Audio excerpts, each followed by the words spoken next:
आजकल का जीवन हमारा कितना स्वार्थ प्रेरित नहीं हो गया? कहीं वहां चले जाएगा, वहां क्या मिलेगा? बच्चों से कहिए, किसी से कहिए कि जरा अपने बच्चों को यह सिखाया करिए, अरे इससे क्या फायदा होगा? तत्काल फायदा चाहिए।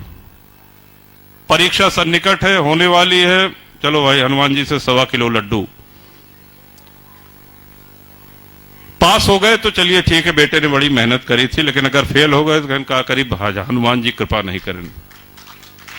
तो तत्काल हमको फायदा चाहिए। हम इस तरह से धर्म का, राष्ट्र का, सभ्यता और संस्कृति का भला नहीं होने वाला है।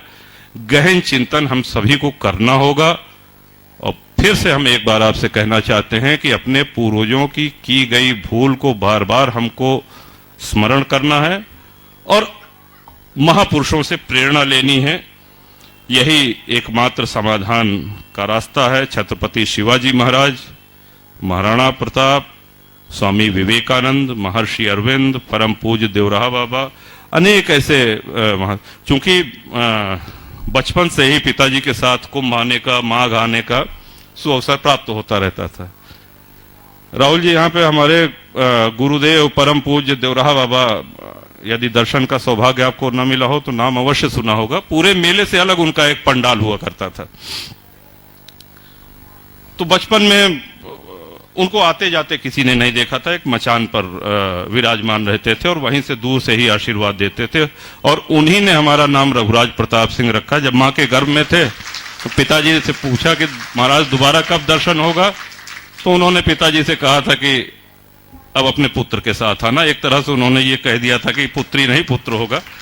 तो तब से ये सौभाग्य इस सुरसरी रेता पे आने का मिलता रहा है।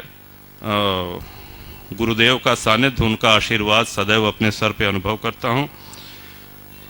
और अन्य धर्म के अनुयायी, एक और प्रेरणा का विषय आपको बता दे रहे हैं। अन्य धर्म के अनुयायी अपने धर्म का, अपने मजहब का जो सम्मान करते हैं, हमको उन भाइयों से प्रेरणा लेने की आवश्यकता है।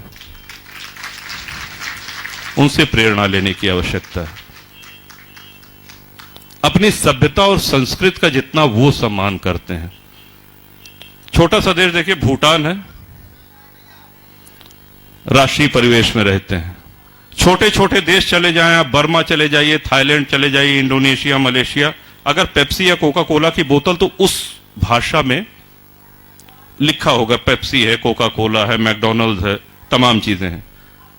लेकिन यहां इतने बड़े देश में कहीं हिंदी में आपने कोका कोला या पेप्सी की बोतल पे लिखा हुआ नहीं देखा होगा, क्योंकि हम स्वयं ही हिंदी को महत्व नहीं देते हैं।